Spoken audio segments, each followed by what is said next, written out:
So good afternoon, everybody. I'm Elizabeth Shaney. I serve on the Education Committee of the New York MBA and on behalf of our president, Jeff Bernard of Paragon Home Loans. We welcome you and thank you for taking time from your busy schedule to join us today.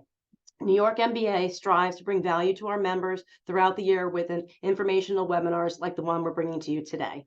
So before we get started, just a few housekeeping items. Number one, if you experience any technical difficulties, don't worry. We have a dedicated team here to help you, and just use the chat function in the Zoom meeting if you have any difficulties.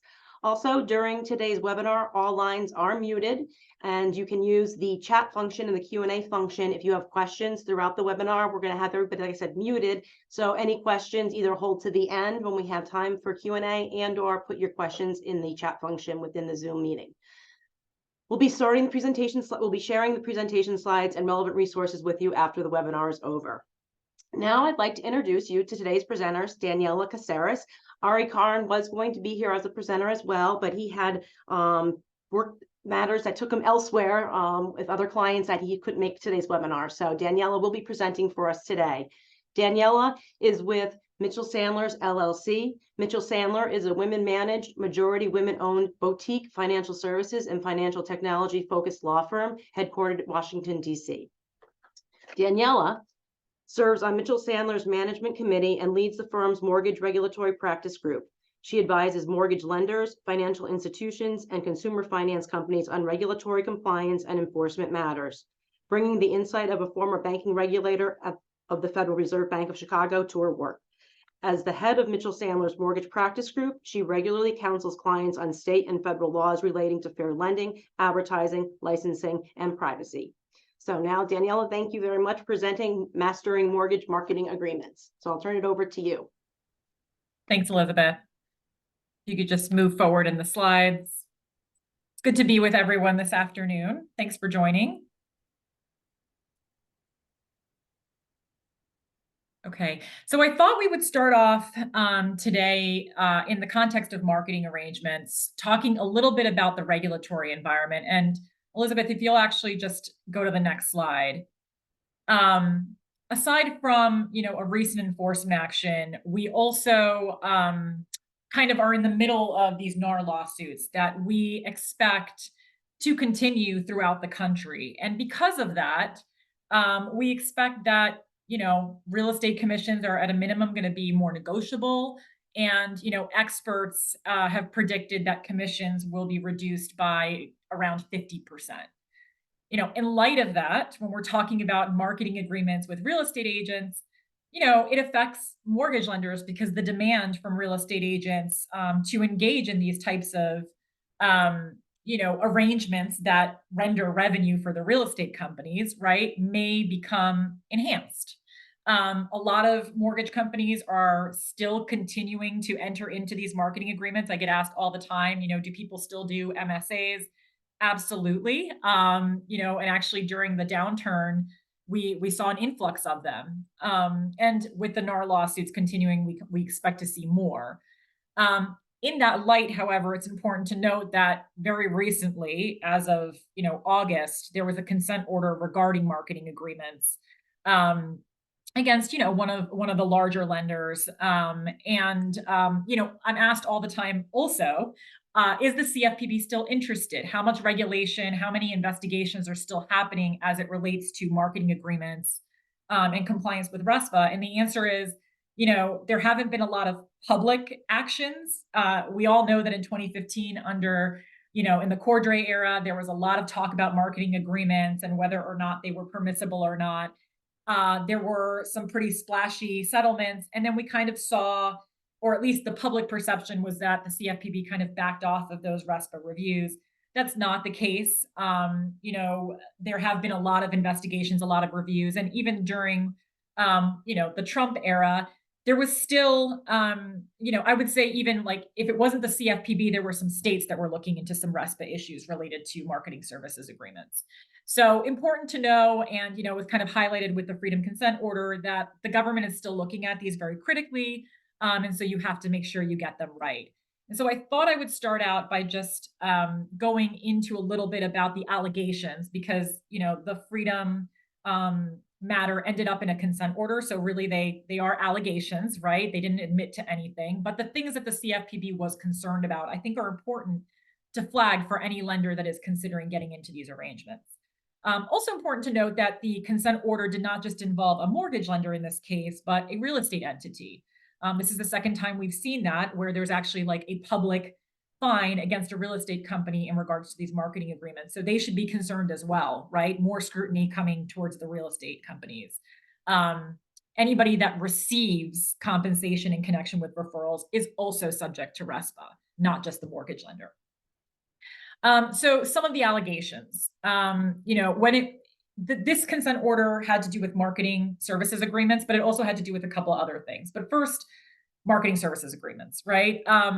The main allegation was that that marketing services agreements were arranged, but that there were no actual services being performed. So the actual marketing services weren't being performed in connection with the amount that the lender was paying the real estate companies.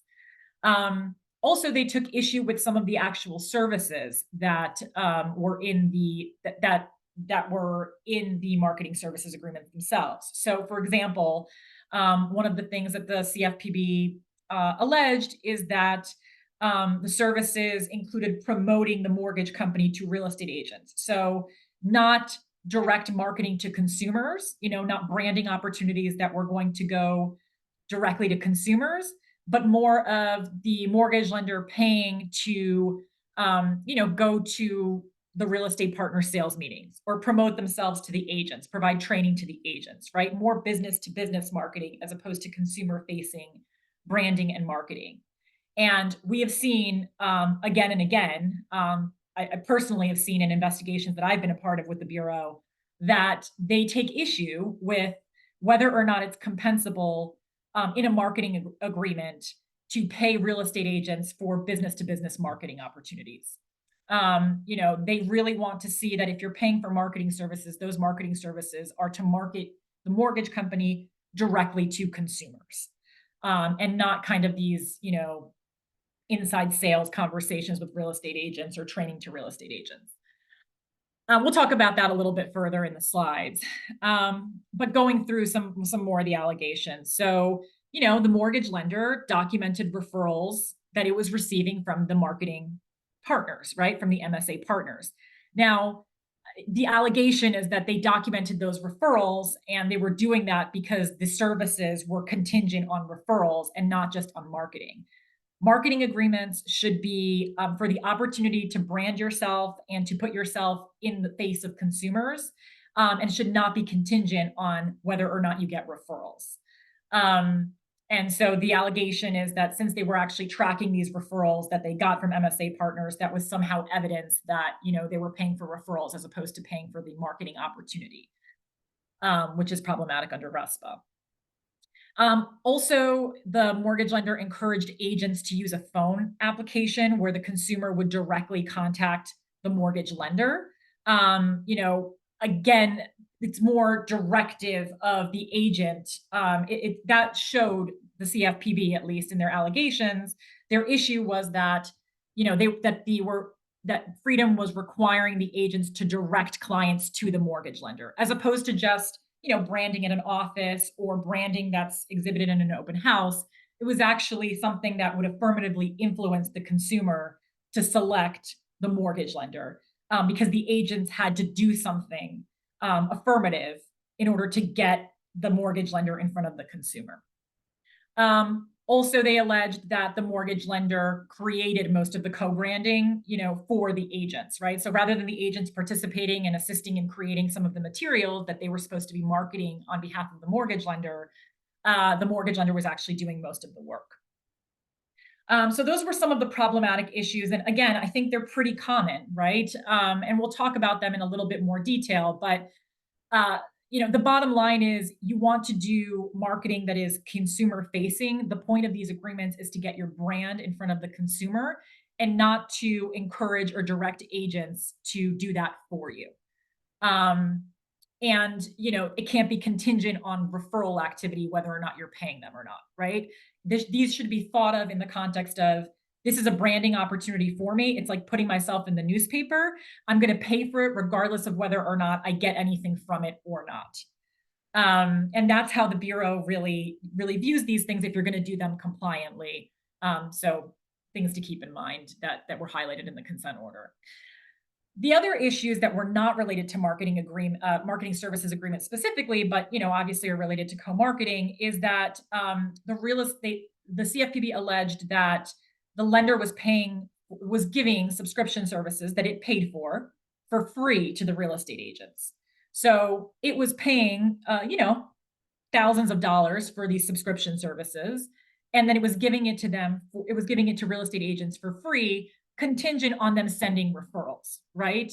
And part of the agreement was that, or the practice was that the agents had to be paired with an LO from that mortgage lender in order to get these services for free. Um, you know, the reason that that would be problematic is that you are giving something of value, these subscription services, whether you pay any more for them if you add people to the service or not. It's something that the mortgage lender is paying for that these agents are now getting for free, right? So RESPA does not mean that you have to pay cash to an agent in order for there to be a violation. RESPA prohibits anything of value, including free subscription services that are a thing of value that you're giving for free to someone, that if it's contingent on the referral of business back to the mortgage lender. And I know that I get questions from lenders all the time because I know that there are subscription services that kind of promote you giving certain services for free to real estate agents. I think what you need to be mindful of is, are you doing that to a group of real estate agents contingent on referrals? Meaning, are you giving it to certain agents just because because they've given you business, right, as a thank you and contingent on them continuing to give you business? Are you giving it to certain ones hoping that you get business, and then if you don't get the business, you turn it off? Or are you casting your net super wide, right? Are you giving it to everyone regardless of whether or not it results in referrals or not? Because the issue is that you're doing all of this contingent on referrals. And so if you're tracking the referral activity and you're making decisions as to whether to give something to an agent or not based on that referral activity, that is the issue, right? And so if your documentation, and believe me when I say that in a RESPA investigation, they look through all of your emails, they look at things that are posted online, they look at social media, if that tells a tale of the fact that you are only doing this with certain real estate agents contingent on whether they give you business or not, that is where you start to get into dicey territory when it comes to RESPA and potential kickback violations. And then another allegation was that the lender was paying for real estate agent events and gifts. So, sponsoring Christmas parties, giving, gifts, whether that's cash or tickets or whatever it may be, right? Are you allowed to give those things to real estate agents? Are you allowed to sponsor events? Again, I would say the answer is you can do normal promotional activities. We'll explain that a little bit further in this presentation, but you need to be mindful that you should not be doing so contingent on referral activity. So are you giving, are you sponsoring events only for real estate, agents that have given you a lot of business that year? And so at the end of the year, you're going to sponsor their Christmas party. Or are you, sponsoring an event that real estate agents can participate in an entire, zip code or footprint, right? And you're inviting every agent because you want to showcase your company. You need to be mindful of, how it's going to look and whether or not you're really giving thank yous or giving things contingent on referral activity as opposed to, really promotional and just marketing, regardless of whether or not you get, business or not from those agents. The other thing I wanted to flag is gifts. I still get asked all the time whether or not, a lender or an LO can give a $25 gift card, or whether there's any sort of like minimum value to gifts that you can give to agents that have sent you business. The answer is no. RESPA does not have any sort of de minimis value that you can give contingent on referrals. So anything that you give to a real estate agent or anybody that refers business to you, frankly, for any amount of money, if it's contingent on them sending you a referral, it's a violation of us. So there were some hefty fines associated with this to both the lender and the real estate company. And importantly, there were some board directives, which were kind of unusual for any consent orders that we've seen regarding RESPA and quite frankly, from the CFPB in general. Some of the board directives were that there has to be prior approval from the CFPB on the company's compliance plan before they resumed retail origination operations. So Freedom has since gotten out of the retail origination business, and perhaps this is why some of the terms that ended up in this consent order are here, right? They were exiting the business, so perhaps they were more likely to consent to some of these things because it didn't matter that much if you're no longer in the business. But the precedent that is set here is that the CFPB can basically take control of what it's going to allow in terms of your business operations. And it may even require that the board approves, compliance corrective actions and routine compliance activities, which was another directive, right? That the board had to approve and submit a compliance progress report to the CFPB. So can you just imagine if your mortgage company had to report to the CFPB on a regular basis about compliance progress, or if the board had to get involved in those types of day-to-day decisions, which is highly unusual on a day-to-day basis. So it's important, as I've said already, to get this right. Next slide, Elizabeth, please. So just an overview, right, of what we've been talking about already. We're basically talking in the land of RESPA, right? RESPA Section 8 prohibits kickbacks. So you can't give and you can't receive, which is why the realtors get connected to this and why they get fined for this, anything in connection with the referral of mortgage business. There is an exception for permissible marketing activities, and that's how you can do a compliant marketing services agreement. So I don't want any of these kind of warnings or the information about consent orders to imply that you can't have a compliant marketing services agreement. That's exactly why we're on this call. I'm going to tell you the things to look out for and how to get it right.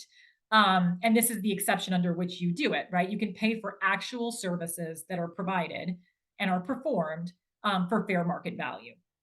I did just want to flag before we get into the full discussion of marketing services agreements compliance that not everything requires a marketing services agreement. When I'm talking about MSAs, I'm really talking about usually it's a group of services that are going to be performed by a real estate entity or builder on a monthly basis, and that you're paying on a monthly basis for, right? They're routine services that are being provided.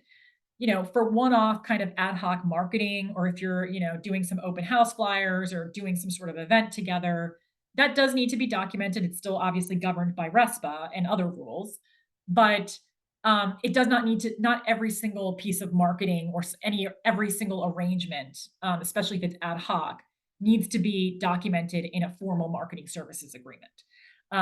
So just kind of keep that in mind, right? I'm worried about whether or not you are writing a check to a real estate entity on a monthly basis and whether or not they're performing services. One-off marketing could just be documented, in and of itself at that point in time. And we'll talk a little bit about how to document that as well. Next slide, please, Elizabeth. So how do you keep compliant? So, obviously the first concept is if you are paying for marketing services, you're paying for services, you're not paying for referrals, right? You're not paying for the real estate agent to affirmatively influence whether or not the borrower uses your mortgage company or not. And I mentioned this later in the same slide, but receiving referrals is not illegal, right? Whether or not they choose to send you referrals or not, that's up to them, and that's great if they do. But you cannot pay them for the referrals. So the way that you need to think about this is you're not paying based on success, which I know is counterintuitive when you're talking about a sales organization. You're not paying them on success. You're paying them for the opportunity to brand yourself, to get in front of the consumers. So with that in mind, you shouldn't be compensating a real estate entity per lead, right? Definitely not per closed loan, but not even per lead, because in theory, you don't need the real estate company to do anything for you other than put your branding in front of the consumer in some way, at their office, on an open house flyer, in a way that does not involve the individual real estate agent's interaction with the consumer about your mortgage company.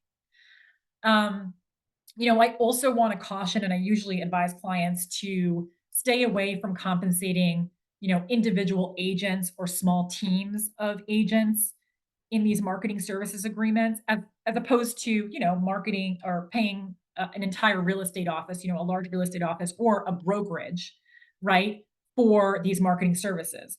The theory being that the closer you get to compensating the person that's going to be in front of that consumer selling them a home, the more likely you are to incentivize, the type of behavior that we've seen end up in consent orders, right? Because if you're paying a real estate agent directly, they're going to want to keep getting paid and they're going to want to make sure they do everything they can to get paid, which may mean, use my preferred lender. You should really use this person. And so you want to stay, to the extent you can, just kind of, again, cast your net broader and pay maybe the broker owner, right, of a real estate brokerage, as opposed to paying small teams directly. Um, no exclusivity. You do not want clauses in your marketing agreement that implicate that you can be the only lender that is promoted at that real estate office. That has steering implications that the CFPB has kind of commented on. And so you want to make sure that, if that real estate agent decides that you're the only lender that they want to use, they get great service from you, that's fine. But you can't pay them for doing that, for that exclusivity. So you want to avoid those types of clauses in your agreements. And then, of course, control who approves the marketing services agreement, the payments, and the compliance. You really don't want salespeople or a branch manager that has a relationship with that, real estate entity, to be controlling and approving the spend on the MSAs. Um, you know, you want somebody in compliance, audit, or higher management to be reviewing them critically and determining whether or not the actual services are being performed, as opposed to whether or not you're getting referrals and compensating them based on that activity. And a salesperson who's much closer to getting, to getting leads from these referral sources like real estate agents is more likely to, compensate based on whether or not they get closed loans as opposed to whether or not they get actual marketing. So you kind of want to remove sales from that function and have it be, handled either by compliance or some other management function. Next slide, please. We already mentioned this and it was highlighted in the freedom consent order, but you want to focus on consumer facing marketing. Meaning, are you branded on their website? Are you branded at their office location? Are you on open house flyers? Are you on, is your name in front of that consumer? Um, the CFPB looks very critically at compensating real estate agents, compensating for activities related to training real estate agents or marketing yourself to real estate agents. Again, the theory being that they want you to just have branding in front of the consumer and um, to not make it a contingent part of your agreement that you need to tell real estate agents to direct consumers to you. You don't want to pay agents to direct consumers to you because there's a steering risk there in the view of the CFPB. So avoid those provisions in your agreements, or at least don't compensate for certain provisions in your agreements that give you access to, sales trainings for agents or that require you to sponsor certain agent-only events. You should be sponsoring events where you can get in front of the consumer or your branding can get in front of the consumer. And there have been bulletins on this. And, in 2015, there was a very explicit bulletin on it from the CFPB basically saying, some companies actually direct the bulk of their advertising towards other third-party service providers, right? Direct their advertising towards the agents and not the consumers.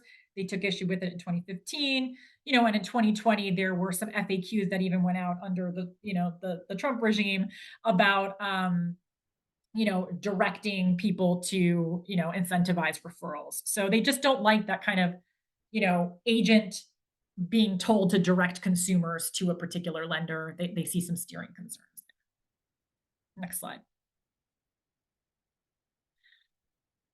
You want to pay fair market value for services. So that is a big piece, right? And how do you determine what fair market value is? There's no secret sauce. There's no formula that the CFPB or any other agency has approved.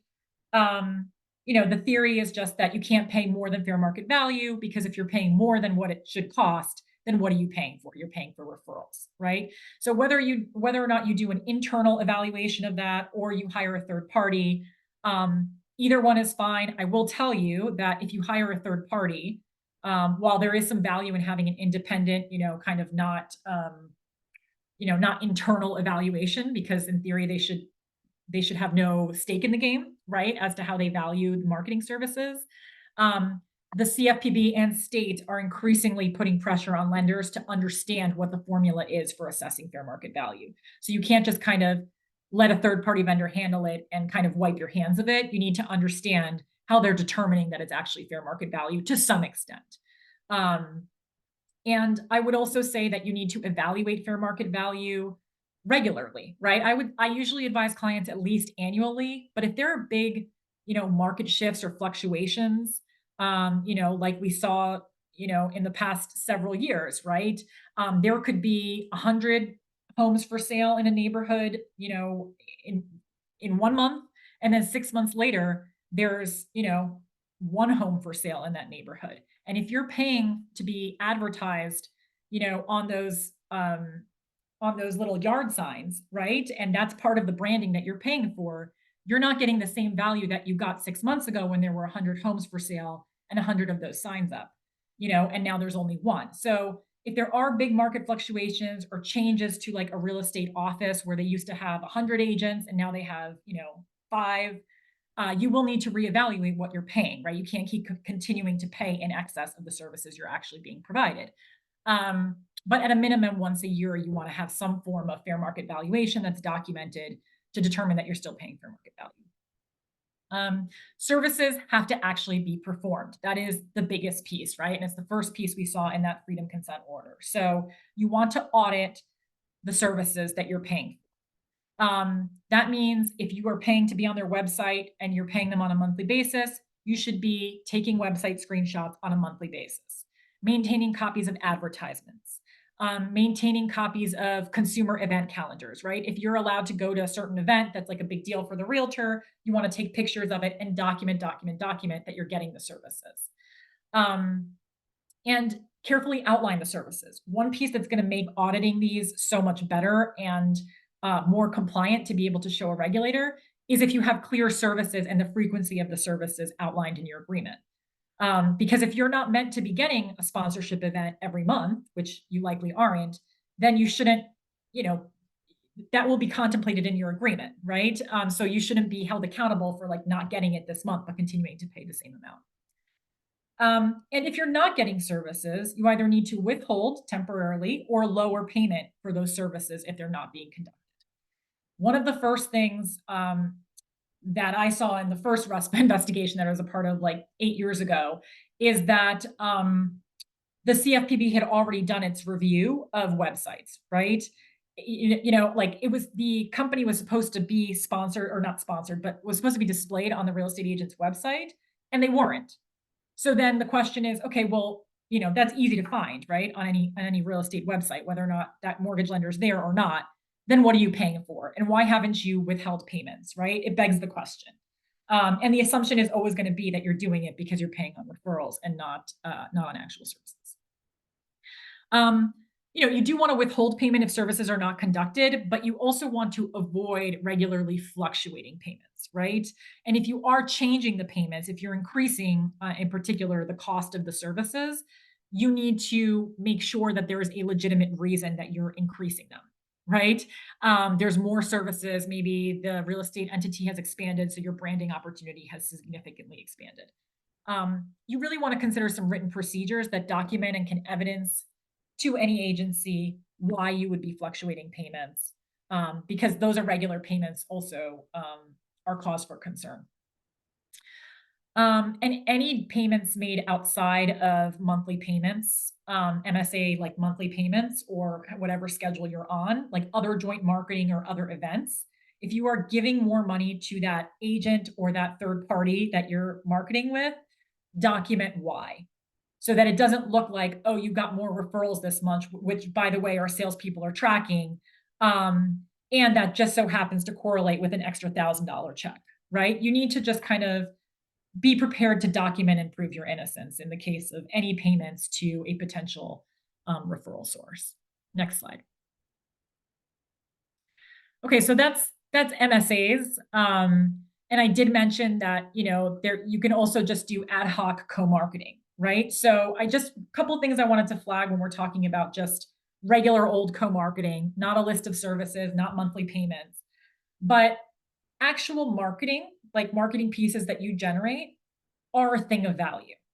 Um, just like those subscription services, even if you're not paying any more for them, if you add people to them, they're still a thing of value, right? It costs you something to produce marketing, even if it's 5 cents, right? Or maybe it's more than that because you have somebody that is a graphic designer that works for your company, right? Or it's taking time from the LOs, if they're salaried or whatever it may be, you have an admin putting this together. Marketing is considered a thing of value. I've been part of RESPA investigations that have only been focused on co-marketing and nothing related to MSAs or joint ventures or anything else that's, a hot topic.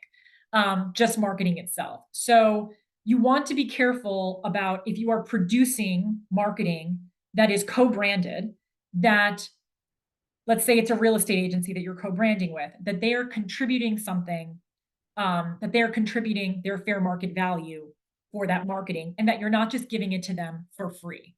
Because giving a thing of value like marketing for free is a RESPA. If it's contingent on referrals, right? Then it's a RESPA violation. So you want to document that. Now, how you document that, it doesn't necessarily mean that the real estate agent has to pay you 5 cents every time you produce an open house flyer, but perhaps they're paying for the distribution of a marketing piece, right? Perhaps they're paying for the printing of it. Perhaps they're letting you attend an event because you put this together. And you just have to document that well. There are certain services that allow you to document that and even allow real estate companies to pay for a portion of marketing that you create on a large scale.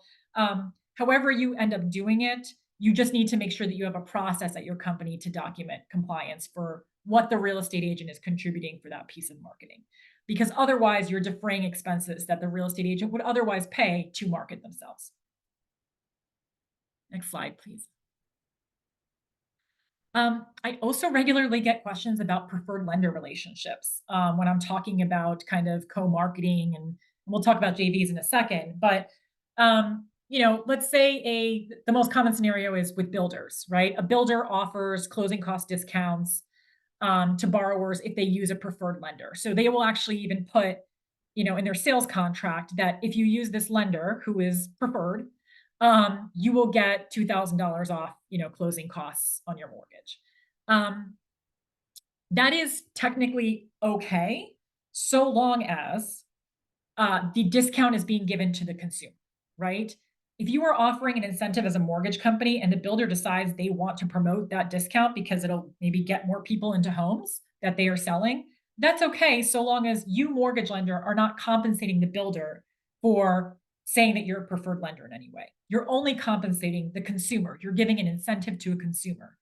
And you are always free to give incentives to consumers. It just has to be a true incentive. So if you're saying you're giving a discount at closing, on closing costs, then it needs to be a true discount on closing cost, right? It cannot be that the mortgage is higher or you increase the price of the mortgage in some other way to compensate for that closing cost incentive that you're giving. And so as long as you're giving an incentive to the consumer directly, that's okay, and it needs to be a true incentive. You want to be careful about, fair lending concerns associated with these arrangements, which is a derivative issue. But yeah, and sometimes very often there's affiliated businesses, and that's why there's mortgage companies that are affiliated through joint ownership with the builder, and those are also okay, so long as the only thing that's going back to the builder from that affiliated mortgage company, the only thing being shared there is their return on ownership interest. So there is a scenario where you could have a JV.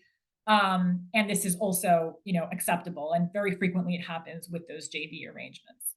But bottom line is, if you are giving an incentive, make sure it's a true incentive, and make sure that you're not compensating the builder in any other way for putting you on their purchase contract as a preferred lender or anything like that. Next slide. Lead sharing. So this has become more and more popular, and so oftentimes a real estate agent already has a contract with a third party lead generation provider, right? They're providing leads to the realtor, and they want to share those leads with a mortgage company because they could be mutually beneficial, right? They're people that are looking for mortgages and they're also looking for homes to purchase. Um, can you do that? Can you split the costs of those leads? The answer is yes, as long as they are leads, right? There's a difference between a lead and a referral. A lead is just data. Whatever happens with that data, it's up to you to work that data, right? So if you as a mortgage lender get information that, 15 people are looking for a home in this, zip code, great. It's up to you now to market yourself to them. It's up to you to get in front of them and have your LO start calling those people or emailing them or whatever it may be. That there's a difference between just the data and a referral. The referral implicates that there's some sort of influence on the consumer to go with a particular lender, right? And so you don't want to be paying for referrals. And the way to avoid paying for referrals and being subject to RESPA violations here is to, again, make sure that you're paying fair market value for the leads first.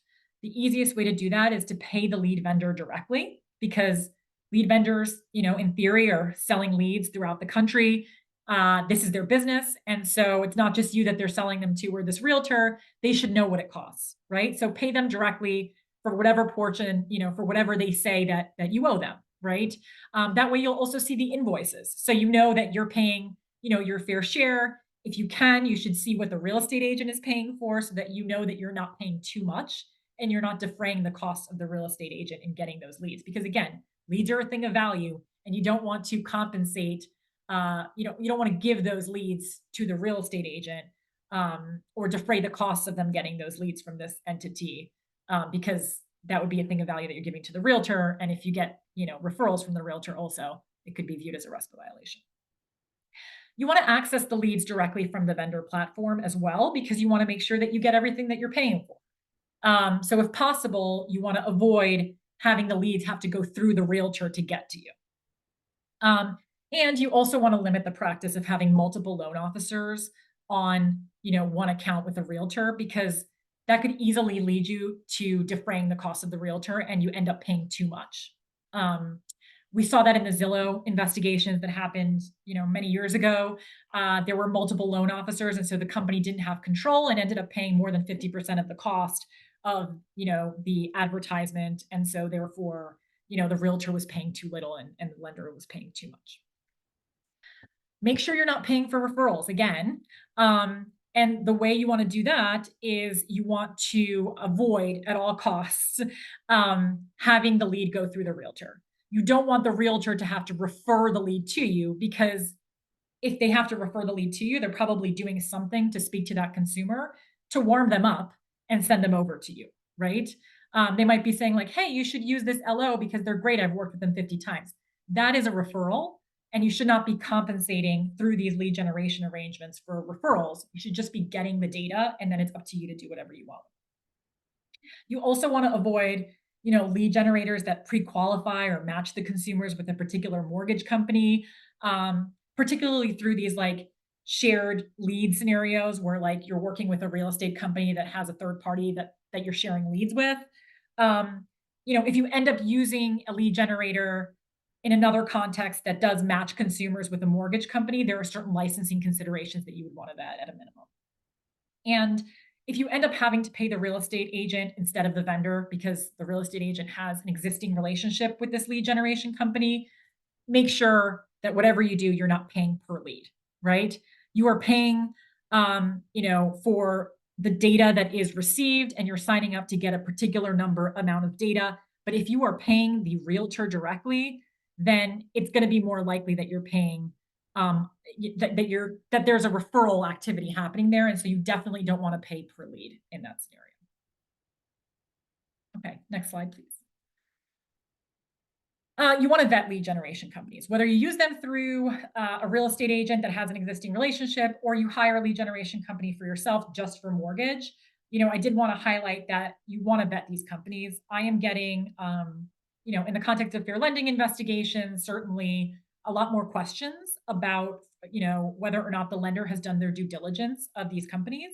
And so it's important to understand, number one, these are just a few things to consider, right? Depending on how the lead generation company gets leads for you, there could be other compliance considerations, but you want to have some form of compliance vetting for, at a minimum, state licensing, right?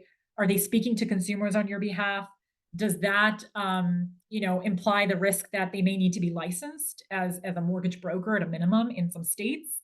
Are they qualifying or matching leads before they send them over to you, which also could implicate licensing, as I just mentioned.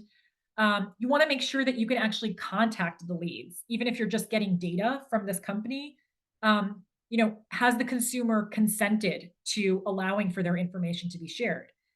If you lack the proper consent, it could diminish the value of those leads because actually it could create more liability for you if you end up contacting these consumers, right? So you want to vet that. Um, are the consumers, on any opt-outs or do not call lists? Does this lead generation company use auto dialers or pre-recorded calls? That could have all kinds of other TCPA considerations. Um, Fair lending implications. I mentioned this has come up in fair lending reviews. They want to know that you are vetting your companies to see if these lead generation companies are targeting certain consumers or using any algorithms in the background to try to find leads for you that may have some discriminatory biases built into them. I'm getting that question more and more, and you'd be surprised how many lead companies out there, have not properly done their due diligence, and unfortunately are using some algorithms that could be problematic and could cause liability to the mortgage lender because you didn't know about it. And misrepresentations, right? If they're going to disclose rates or terms on behalf of your company, there need to be particular disclosures and they need to be accurate. And so you need to be able to control what it is that they claim your mortgage company is offering and until when. Next slide, please. And finally, joint ventures, which we are getting a lot of questions on these days, and it's kind of related to marketing. So I figured I'd put a little bit in here on them.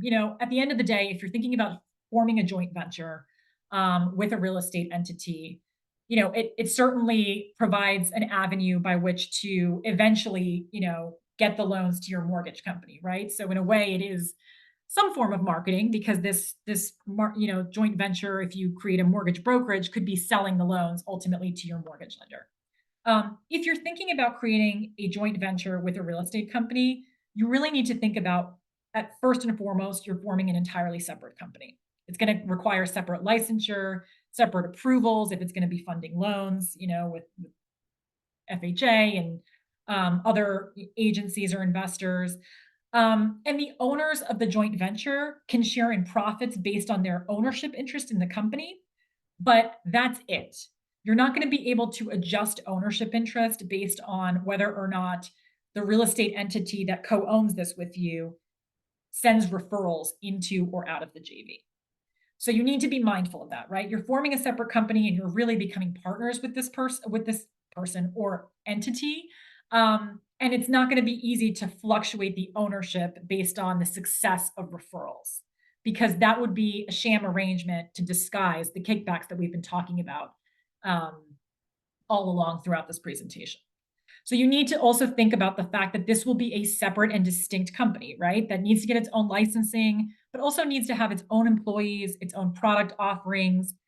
There can be no um, even concept that this is a sham arrangement to disguise referral payments and that all the real work is being done, by the mortgage lender that owns this joint venture.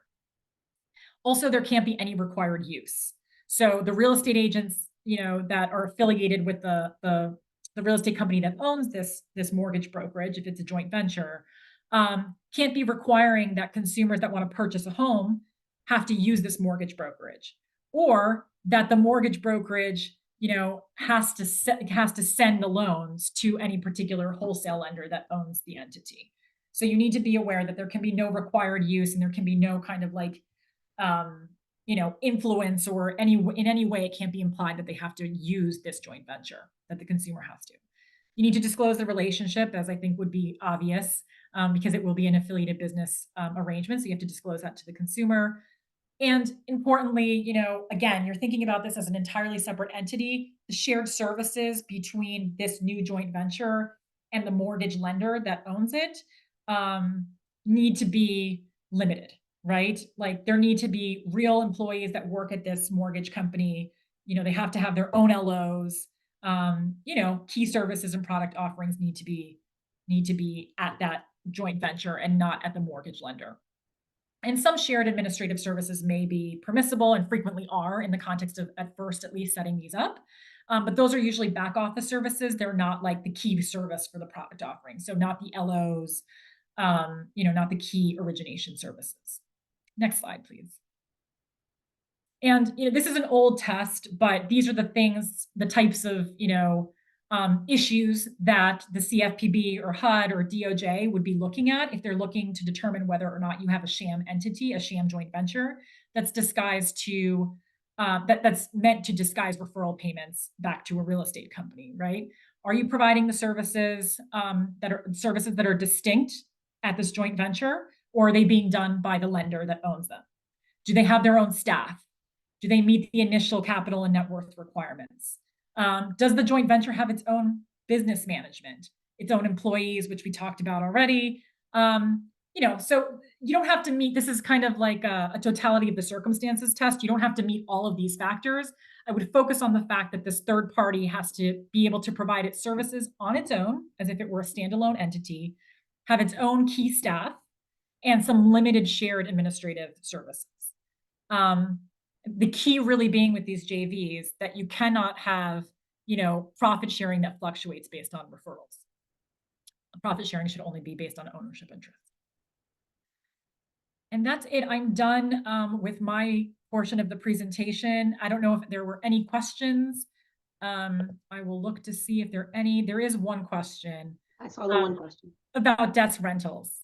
And yeah, actually, I should have covered that during these slides because desk rentals come up in the context of an MSA all the time. There are office license requirements from a state perspective, and there could be from an FHA perspective if you set up a desk rental with a real estate entity.